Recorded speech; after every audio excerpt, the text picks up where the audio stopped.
नमस्कार मित्रांनो, आज आपण एक सुंदर कथा बघणार आहोत. तर चला सविस्तर बघूया ती कथा. कथा ऐकण्यापूर्वी तुम्ही जर या यूट्यूब चॅनलवर नवीन असाल तर लगेच या यूट्यूब चॅनलला सबस्क्राईब करा. आणि हा कथा खूप सुंदर आहे, त्यामुळे पूर्ण ऐका ती कथा. तर चला करूया त्या कथेला सुरुवात. एका गावामध्ये रामू आणि सरिता नावाचे एक जोडपं राहत होतं. त्यांना दोन मुली होत्या. एकीचं नाव आरती आणि दुसरीचं नाव भक्ती होतं. आरतीचा स्वभाव खूप दयाळू मायाळू होता. आरती देवींना खूप मानायची. देवांची रोज सकाळी पूजा करायची. त्यांना सकाळी स्नान घालायची. पूर्ण कामे या ठिकाणी ती देवादेवीची करायची. देवाची भक्ती खूप करायची. आणि दुसरी होती ती भक्ती खूप आळशी आणि खूप कंटाळ करणारी होती. तिला देवामध्ये काहीच रुची नव्हती, काहीही रस नव्हता. ती सतत म्हणायची की देव ही सर्व अंधश्रद्धा आहे. एके दिवशी सरस्वतीने आणि लक्ष्मी देवीने या दोघीची परीक्षा घ्यायची ठाणली. आणि एकदा त्यांना प्रसन्न झाल्या आणि दोघींना एकदा विचारू लागल्या की मागा तुम्हाला काय लागतं. दोघी बी एकसाथ म्हणल्या की आम्हाला चेहरा खूप खूपसुरत करायचा आहे, आम्हाला खूप सुंदरी व्हायचं आहे, त्यासाठी एक उपाय सांगा तुम्ही. तर दोघींना सरस्वतींनी एक उपाय दिला की तुम्ही 5 किलोमीटर समोर जा आणि त्या तलावामध्ये तुम्ही 3दा डुबकी मारा.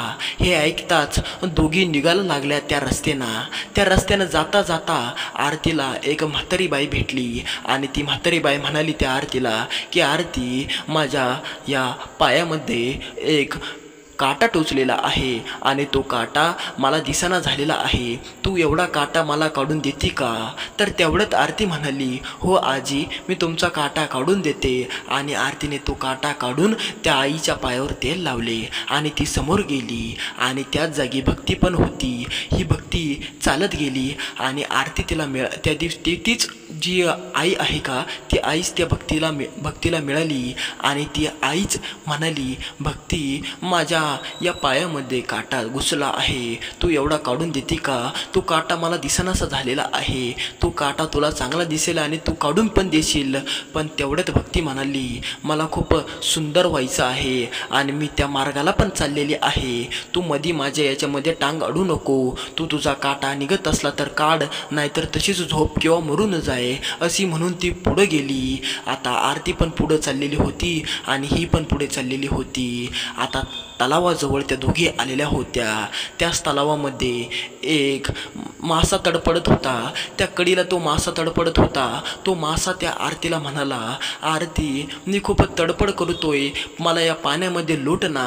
आरती कष्ट करून त्या माशाला त्या पाण्यामध्ये तलावामध्ये सोडून देते आणि त्यानंतर ती डुबकी मारती. पण भक्ती तसं करत नाही. भक्ती त्या माशाला ओलांडून त्या तलावामध्ये जाते. आणि जाताना त्यानंतर त्या दोघी पण काय करतात, आरती 3 वेळा डुबकी मारते. जसं लक्ष्मीने सांगितलेलं असतं तसं आरती 3 वेळा डुबकी मारते. त्यानंतर खूप सुंदर होते आणि बाहेर निघते. आणि त्यानंतर भक्ती असं करत नाही, ती 3दा डुबकी मारते आणि नंतर डबल एकदा ती आरशात बघते. मी 3दा डुबकी मारल्यानंतर इतकी सुंदर झाले, जर मी 6 वेळा डुबकी मारली तर मी किती सुंदर होईल, असा अहंकार तिच्या मनामध्ये जागा झाला. आणि तिनं तेच केलं. 6दा डुबकी मारली आणि जशी तिनं 6वी डुबकी मारली तशी ती कोळशासारखी काळी झाली, काळी भंगार झालेली. आणि जशी ती वर आली, जसा तिनं आरसा बघितला तर ती तशीच रडू लागली. रडल्यानंतर लगेच पार्वती आणि सरस्वती देवी तिथे प्रकट झाली. आणि मग हसत सांगितली, त्या भक्तीला नॉलेज दिलं. त्या भक्तीला पूर्णपणे सांगितलं की भक्ती, अहंकार करून काही फायदा नाही. तुझे जीवन हे फक्त काही क्षणाचे आहे, काही वर्षाचे आहे. या जीवनामध्ये अहंकाराचा कोणताच लोभ या ठिकाणी ठेवू नको.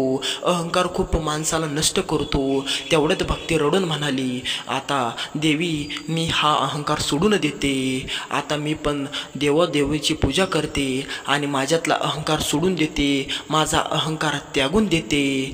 रडत रडत म्हणाली, पण माझ्या चेहऱ्याचं काय आता? तो चेहरा माझा चाललेला आहे माझ्या अहंकारामुळे, या आळशीपणामुळे आणि या उद्धटपणामुळे माझं पुरं जीवन खराब झालं लक्ष्मी देवी. आता तुम्हीच काहीतरी करा. तेवढं तर लक्ष्मी देवी म्हणती, तू डबल एकदा 3दा डुबकी मार. त्यानंतर मग ती जशी रडत होती तशीच रडता रडता त्या पाण्यामध्ये जाती. त्या तलावामध्ये गेल्यानंतर ती डबल 3दा डुबकी मारती. त्यानंतर ती आरसा बघती तर काय, ती पण एक अप्सरावानी सुंदर झालेली असती. मग दोघी बहिणी सुंदर झालेल्या असत्या, पण त्या भक्तीला धडा मिळालेला असतो. अहंकाराचा काय फायदा होत नाही. अहंकार माणसाला त्याच्या अंतापर्यंत नेतो, त्याच्या मरणापर्यंत नेतो. म्हणून अहंकाराचा हा लोभ खूप मोठा असतो. आळस माणसाचा शत्रू असतो. आळस आणि अहंकार या 2 गोष्टी एखाद्या माणसाला आल्या की त्याचा मृत्यू निश्चित असतो. त्याच्या आयुष्यामध्ये काहीतरी अवघड घडत असतं. जर तुम्हाला पण अहंकार आणि आळस येत असेल तर नक्की लवकरात लवकर तो अहंकार आणि तो आळस त्यागून द्या. कारण की माणसाचा सर्वात मोठा शत्रू असतो तो म्हणजे त्याचा अहंकार आणि आळस. तर भेटूया दुसऱ्या व्हिडिओमध्ये. चॅनलला सबस्क्राईब करून टाका. व्हिडिओ कसा वाटला कमेंटमध्ये नक्की सांगा.